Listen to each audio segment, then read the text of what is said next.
زیادہ گفتگو اس لیے نہیں کرنا چاہتا کہ میں ایک بھرپور کالم لکھ رہا ہوں اور میں آپ سے بیان کروں کہ اس کالم کو لکھتے ہوئے میری جو کیفیت تھی وہ کیفیت جو ہے وہ بیان سے باہر تھی۔ میں کالم پڑھ کے سنا دیتا ہوں اس لیے کہ اس کالم کے بعد میرے پاس کوئی اور لفظ ایسے نہیں بچیں گے کہ میں اس تقریر پر تبصرہ کر سکوں۔ یہ کالم خالصتاً سید الانبیاء صلی اللہ علیہ وسلم کے حوالے سے، اسلام و فوبیا کے حوالے سے مسلمانوں کی آواز کو اس عالمی فورم پر بلند کرنے کی بات ہے۔ باقی تمام مسائل جو ہیں وہ اور طریقے سے حل ہوتے ہیں، لیکن اسلام و فوبیا یا رسول اللہ صلی اللہ علیہ وسلم کی گستاخی جو ہے یہ زبان و بیان کا مسئلہ تھا، اور اس کا مقابلہ بھی زبان و بیان سے اور قلم و قلم سے ہو سکتا تھا، اور وہ انتہائی خوبصورتی کے ساتھ کیا گیا۔ میں آپ کو کالم آپ کی نظر کرتا ہوں، یہ انشاءاللہ العزیز آپ اخبارات میں بھی پڑھ لیں گے، لیکن میں یہ خراج عقیدت ہے جو عمران خان صاحب کو دینا چاہتا ہوں۔ 31 اکتوبر 1929 کو غازی علم الدین شہید کو اس میاں والی کے علاقے میں جیل میں تختہ دار پر لٹکایا گیا، جہاں سے عمران خان کے دودھیال کا بھی تعلق ہے۔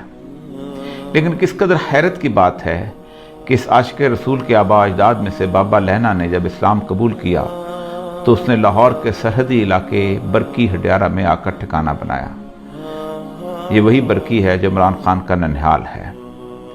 مجھے کوئی مماثلت نہیں ڈھونڈنی، میں نے تو حیرت میں گم آج سے 90 سال قبل آنکھوں میں آنسو لیے علامہ اقبال کے اس چہرے کو اپنے تصور میں لا رہا ہوں جو غازی علم الدین شہید کو لحد میں اتارتے ہوئے ہچکیوں سے رو رہا تھا۔ میاں والی میں شہید کو دفن کرنے کے بعد جب مسلمانوں کا ایک وفد علامہ محمد اقبال، سر محمد شفیع اور مولانا ظفر علی خان کے ساتھ گورنر پنجاب سے ملا اور غازی علم الدین کے جسد مبارک کی حوالگی کی درخواست کی تو اس یقین دہانی پر مان لی گئی کہ امن عامہ کی ذمہ داری آپ لوگوں پر ہی ہوگی۔ 15 دن بعد لاہور کی تاریخ نے ایک خیرہ کن منظر دیکھا۔ غازی علم الدین کا جسد مبارک ایسا تر و تازہ تھا کہ چہرے پر غسل کے پانی کے قطرے چمک رہے تھے، یوں لگتا تھا جیسے ابھی بھی غازی علم الدین شہید وضو کر کے آئے ہوں۔ لاہور کی تاریخ کا سب سے بڑا جنازہ 5.5 میل طویل کون تھا جو اس سعادت سے محروم رہتا؟ شہید کو لحد میں مولانا دیدار علی شاہ اور علامہ اقبال نے اتارا۔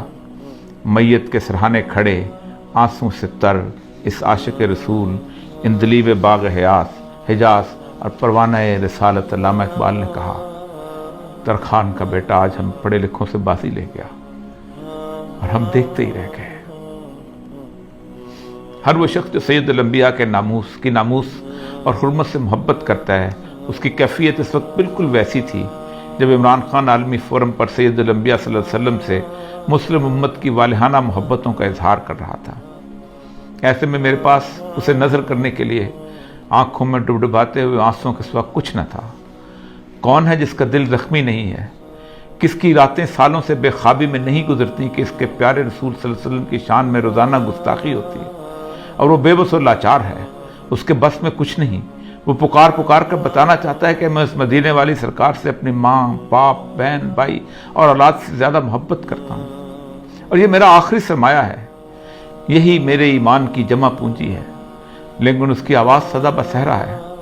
وہ کوئی مولوی ہے تو بس جمعہ کے خطبے میں آواز بلند کر لیتا ہے، کسی تحریک کا سربراہ ہے تو جلوس نکال لیتا ہے، دھرنا دیتا ہے، مفتی ہے تو فتویٰ دیتا ہے، کالم نگار دانشور ہے تو کالم لکھتا ہے، ٹی وی پر گفتگو کرتا ہے۔ لیکن یہ سب مل کر بھی اپنی آواز گستاخان رسول اور اسلام دشمنوں تک نہیں پہنچا سکتے، اور نہ ہی ان کو عالمی سطح پر اس طرح لاجواب کر سکتے ہیں جس کا موقع اور استحقاق میرے اللہ نے عمران خان کو عطا کر دیا۔ میں تو مالک کے کائنات کی فرما روائی کا اس حد تک قائل ہوں کہ کوئی پتہ بھی اس کی مرضی کے بغیر نہیں ہلتا ہے۔ یہ کیسے ہو سکتا ہے کہ عمران خان کو ناموس رسالت کے لیے آواز بلند کرنے کی توفیق منشاء الہی کے بغیر ہوئی ہو؟ یہ تو انتخاب ہے اور مجھے اس پر صرف رشک کرنا ہے۔ میرے پاس صرف تشکر کے آنسو ہیں۔ اقوام متحدہ کے 193 ممبر ممالک کے جمع غفیر میں 57 مسلمان ریاستوں کے سربراہ ہیں، اور ان میں سے اللہ نے میرے ہی ملک کے سربراہ کو یہ توفیق عنایت کی۔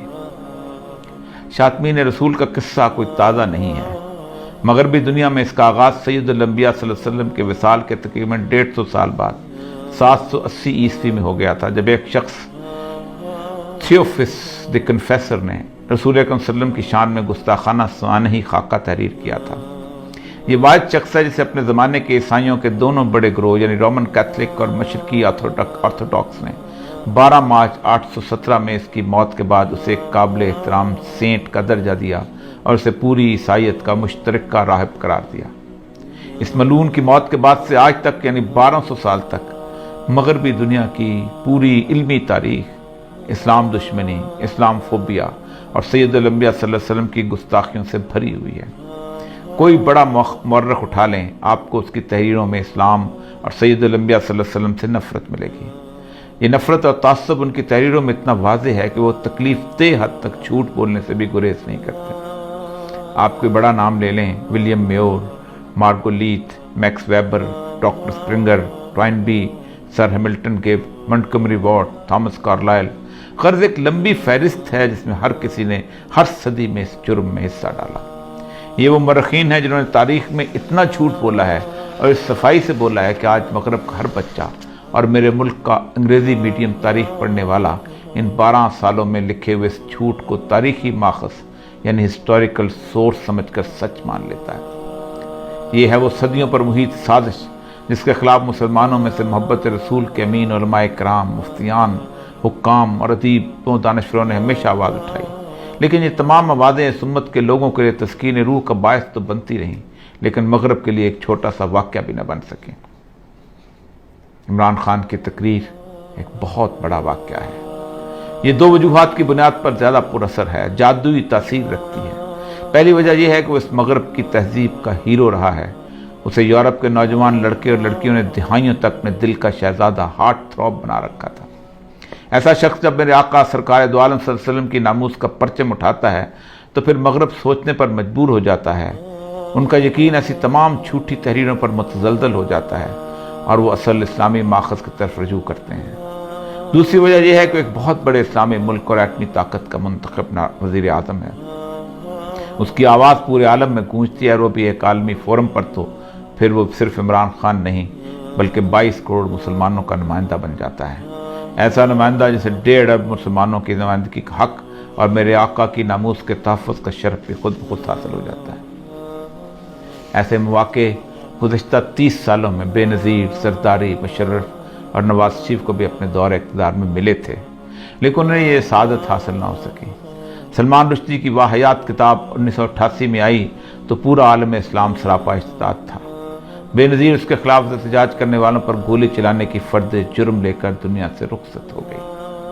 2005 میں گستاخانہ کارٹون چارلی ہیبیڈو میں چھپے تو مشرف برس اقتدار تھا، پھر زرداری اور نواز شریف دور میں بھی بار بار چھپتے رہے۔ یہ سب حکمران اپنی خاموشی کی FIR لیے اللہ کے حضور جانے کے منتظر ہیں۔ ہر ایک کو اقوام متحدہ کا یہ فورم میسر آیا، سب نے تقریریں کیں لیکن ان کی زبانیں گنگ رہیں، کسی کو اللہ نے یہ قوت گویائی نہ دی تھی۔ علامہ خادم حسین رضوی صاحب کے خلاف جب سپریم کورٹ میں خفیہ ایجنسیوں نے رپورٹ جمع کرائی تو لکھا کہ اوریا مقبول جان انہیں اخبارات اور ٹی وی پر بہت سپورٹ کرتا تھا۔